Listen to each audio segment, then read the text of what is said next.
அனைவருக்கும் வணக்கம். Welcome to JV academy.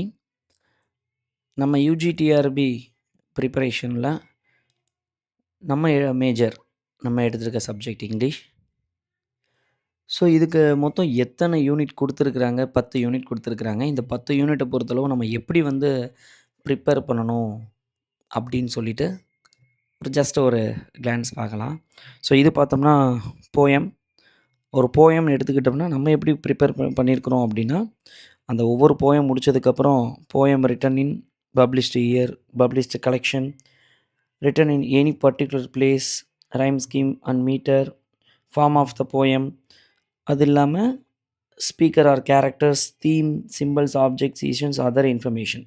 இப்படி ஒரு போயம் முடித்ததுக்கப்புறம் இந்த விஷயங்களெல்லாம் கம்ப்ளீட்டாக கவர் பண்ணிட்டு தான் நீங்கள் அடுத்த போயத்துக்கே என்ன பண்ணணும், போகணும். சரிங்களா? இதே ஒரு ப்ரோஸ்ன்னு எடுத்துட்டோம்னா உங்களுக்கு கம்பல்சரி என்ன இருக்கணும், கையில் வந்து ஒரிஜினல் டெக்ஸ்ட் இருக்கணும். நோட்ஸ் வச்சு படிக்கலாம். நோட்ஸ் எடுத்து படிங்க. நோட்ஸ் வச்சு படிக்கலான்னா அடுத்தவங்க எடுத்த நோட்ஸ் வச்சு படிங்கன்றது ப்ரிஃபரன்ஸ் கிடையாது. You create your own notes. நீங்கள் கம்பல்சரி எழுதி தான் என்ன பண்ணணும், படிக்கணும். சரிங்களா?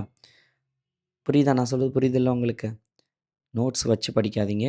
நோட்ஸ் எடுத்து படிங்க. ஸோ இது போயம் எடுக்கும்பொழுது ஒவ்வொரு போயமுடைய அபவுட் த போயம் எல்லாமே நீங்கள் கம்பல்சரி கோ த்ரூ பண்ணி தான் ஆகணும். சரிங்களா? கண்டிப்பாக நீங்கள் ப்ரீவியஸ் இயர் கொஷினை பார்க்காம இருக்கக்கூடாது. என்ன நீங்கள் படிக்கிற டாப்பிக்கில் என்ன கொஸ்டின் கேட்டிருக்கிறாங்க அப்படின்றத கம்பல்சரி என்ன பண்ணணும், தேடணும். இப்போ ப்ரோஸ் சொன்னேன்ல, ப்ரோஸ்க்கு எல்லாம் பார்த்தோன்னா ஃபுல்லாக ஒவ்வொரு டாப்பிக்கை எடுத்து அதில் என்ன இருக்குன்ற விஷயத்த நம்ம கேதர் பண்ணணும். நீங்கள் எழுதணும். இது ரொம்ப ஈஸியாக நமக்கு கிடைக்கும்னா கண்டிப்பாக கிடைக்காது. கஷ்டப்படணும். இது ஒரு ஸ்டோரி எடுத்துக்கிட்டோம்னா, இப்போ ஸ்டோரியை பொறுத்தளவு மைண்ட் மேப் போட்டு உங்களுக்கு எந்த அளவுக்கு அதை சிம்பிளிஃபை பண்ண முடியுமோ அந்த அளவுக்கு ட்ரை பண்ணணும். சரிங்களா? ஸோ ஸ்டோரீஸ்லேயே ஒன் லைனர் இருக்கும். ஒன் லைனர்னால் எப்படி வந்து இந்த இதிலேருந்து உள்ளேருந்து கொஸ்டின்ஸ் கேட்டிருக்கிறாங்க அப்படின்ற ஒன் லைனர் இருக்கும். ஃபார் எக்ஸாம்பிள் பார்த்தீங்கன்னா, ஒரு நிமிஷம் இருங்க. இந்த ஒன் லைனரை பொறுத்தளவு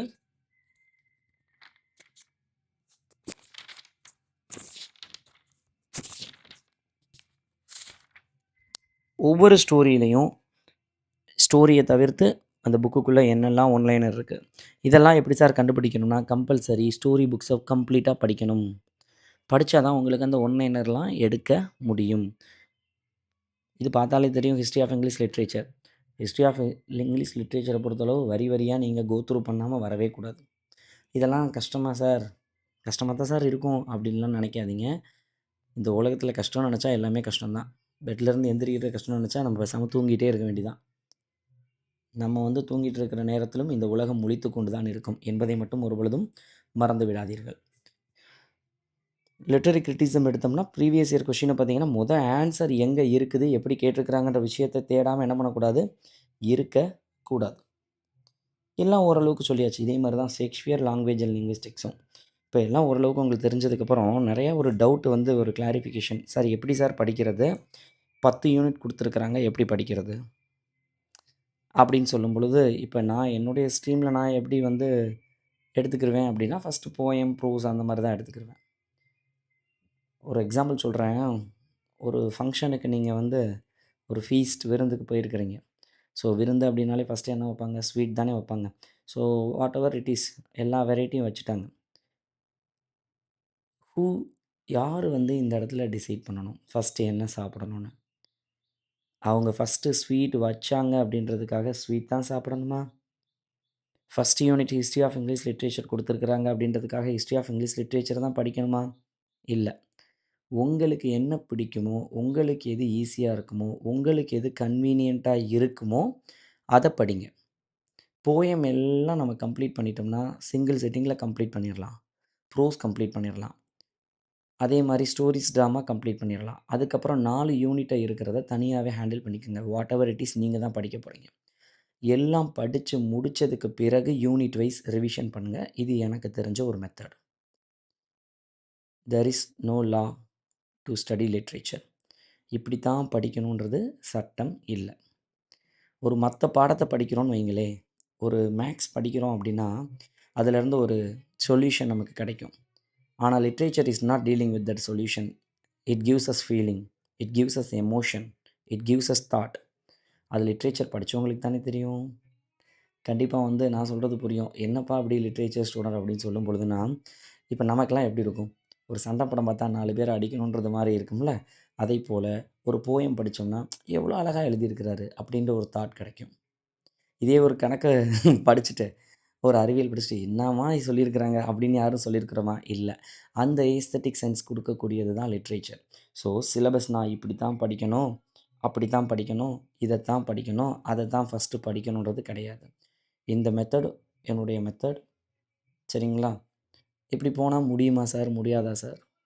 எப்படினாலும் நீங்கள் தானே படிக்க போகிறீங்க. எப்படினாலும் நீங்கள் தானே படிக்க போகிறீங்க. அதுக்காக வேலையை ஒன்றும் நம்ம தலைகீழாக பார்க்க சொல்லலை. கொடுக்கப்பட்ட வேலையை ஏன் ஹார்ட் ஒர்க் பண்ணுறீங்க? ஸ்மார்ட் ஒர்க் பண்ணுங்கள். ஃபஸ்ட்டு ஒரு 59 டாபிக்ஸ் முடிச்சுட்டு 59 மார்க் கையில் இருக்குன்ற ஒரு தைரியத்தோடு அடுத்த ஸ்டெப்புக்கு போங்க அப்படின்றது ஒரு வகையானது. இதே இது நீங்கள் செகண்ட் யூனிட்டில் பிரிட்டிஷ் லிட்ரேச்சர் எடுத்துட்டிங்கன்னா, சிடிடிசி சார்ல்ஸ் டிக்கின்ஸுடைய ஒரு ஒர்க் இருக்குது, டேவிட் காப்பர்ஃபீல்டு. அதனுடைய நாவல் சைஸ் மட்டும் பார்த்தீங்கன்னா கிட்டத்தட்ட 920 பக்கம் இருக்குது. நீங்களே சொல்லுங்கள், எப்போ உட்காந்து என்னைக்கு படித்து முடிப்பீங்க? அதை எடுத்து உட்காந்தாலே அந்த இடத்துலயே நீங்கள் ரொம்ப நேரம் தேக்க நிலைக்கு போயிடுவீங்க. அதனால் எதை ஈஸியாக ஃபஸ்ட்டு முடிக்க முடியுமோ அதெல்லாம் முடிச்சுட்டு கடினமானதை பரீட்சைக்கு நாள் வரையும் படிங்க. சரிங்களா? This is my method. இதுதான் ஆக்சுவலாக வந்து என்னுடைய ஸ்டடி மெத்தடும் கூட. ஆனால் எல்லாத்தையும் கம்பல்சரி என்ன பண்ணணும் அப்படின்றத மட்டும் மறந்துடாதீங்க. எல்லாத்தையும் நோட்ஸ் எடுக்கணும். இப்போ இடையில இந்த ஒன்று இருக்குது பார்த்தீங்களா? இது என்ன அப்படின்னா, இதுவரைக்கும் நடந்த பிஜிடிஆர்பியில் இருக்கக்கூடிய கொஸ்டின்ஸ். இந்த பிஜிடிஆர்பியிலேருந்து இந்த யூஜி சிலபஸை பேஸ் பண்ணி என்னென்ன கொஸ்டின்ஸ் இருக்குது அப்படின்றதுடைய ஒரு ஜஸ்ட் ஒரு ஹைலைட் தான். இதுலேயே கிட்டத்தட்ட ஒரு 600 கொஸ்டின்ஸ் கிட்ட என்ன பண்ணியிருக்கிறாங்க, கேட்டிருக்கிறாங்க. அப்போ என்ன பண்ணணும்? ஒரு விஷயத்தில் இறங்கிட்டோம்னா ரொம்ப ஆழ்ந்து அதில் செயல்படணும். ஆழ்ந்து செயல்படும் பொழுது மட்டும்தான் வெற்றி என்பது சாத்தியமாக இருக்கும் என்பதை மட்டும் ஒரு பொழுதும் மறந்து விடாதீர்கள். உங்களுக்கு எப்படி பிடிக்குதோ, எது ஈஸியாக இருக்குதோ அந்த மெத்தடை சூஸ் பண்ணுங்கள். அந்த மெத்தடில் படிங்க. யூனிட் வைஸ் படிக்கிறேன், டாபிக் வைஸ் படிக்கிறேன் அப்படின்றது முக்கியம் இல்லை. இங்கே நீங்கள் படித்து கொண்டிருப்பது மட்டும்தான் முக்கியம். நான் இங்கிலீஷ் மேஜராக இருக்கிறதுனால இங்கிலீஷ்க்கு ஒரு ஐடியா சொல்கிறேன். ஸோ ரிமைனிங் மேஜர்னால் உங்களுக்கு எந்த விருப்பம் போல் இருக்குதோ தொடர்ந்து படித்து கொண்டே இருங்கள். நமக்கு தேவை சிலபஸை கம்ப்ளீட் பண்ணணும். அதுதான் சிலபஸை கம்ப்ளீட் பண்ணணும்னா இப்போ unit 1 history of English literature எடுத்திங்கன்னா, ஹிஸ்ட்ரி ஆஃப் இங்கிலீஷ் லிட்ரேச்சரில் நிறையா டைம் ஸ்பெண்ட் பண்ண வேண்டியதாக இருக்கும். ஃபர்ஸ்ட் ஆஃப் ஆல் எல்லோரும் என்ன நினைக்கிறாங்க? ஹிஸ்ட்ரி ஆஃப் இங்கிலீஷ் லிட்ரேச்சர் கஷ்டம்னு நினைக்கிறாங்க. ஹிஸ்ட்ரி ஆஃப் இங்கிலீஷ் லிட்ரேச்சர் கஷ்டம்னு நினைக்கிறாங்க. அது வரலாறு, நடந்து முடிந்த கதை. நடந்து முடிந்த கதையை நீங்கள் என்ன பண்ண போகிறீங்க? வாட் இஸ் வாட் அப்படின்னு சொல்லி தானே படிக்க போகிறீங்க. அப்போ கொஞ்சம் கஷ்டப்படுங்க, நோட்ஸ் எடுங்க, எழுதுங்க. நமக்கு கொடுக்கப்பட்ட ரெஃபரன்ஸ் புக்கில் இருக்கக்கூடிய விஷயத்தை கேதர் பண்ணுங்கள். சிம்ப்ளிஃபை பண்ணி எல்லாமே கையில் கிடைக்கணும்னு தயவு செஞ்சு எதிர்பார்க்காதீங்க. சரிங்களா? ஒரு இது சொல்லுவாங்க, அழுதாலும் பிள்ளை அவள் தான் பெற வேண்டும் என்பதைப் போல எப்படிப்பட்ட சிலபஸாக இருந்தாலும் நீங்கள் தான் படிக்கணும். நீங்கள் தான் உழைக்கணும். அவ்வாறு கடினமாக உழைக்கும் பொழுது, நீங்கள் கஷ்டப்பட்டு உழைக்கிறீங்கல்ல, நீங்கள் வந்து தூக்கத்தை தொலைச்சி உழைக்கிறீங்கல்ல, அந்த உழைப்பு யார் கொடுத்தது? நீங்கள் தானே கொடுத்தீங்க. அப்படிப்பட்ட அப்பேற்பட்ட உழைப்பு நீங்கள் கொடுக்கும் பொழுது, வெற்றி என்பது யாருக்கு வந்து சேரும்? உங்களுக்கு தான் வந்து சேரும். அதனால் ஒரு பிளான் பண்ணிக்கங்க. எப்படி படிக்கணுன்றதை யோசிச்சுக்கங்க. தொடர்ந்து படியுங்கள். உழைத்து கொண்டே இருங்கள். நிச்சயமாக விதைத்து கொண்டே இருப்போம். முளைத்தால் மரம், இல்லையேல் அந்த மண்ணுக்கு உரம் என்ற இனிய சிந்தனையோடு இந்த நாளை தொடங்குங்கள். தொடர்ந்து உழையுங்கள். வெற்றி உங்கள் வசமாகும். தேங்க்யூ.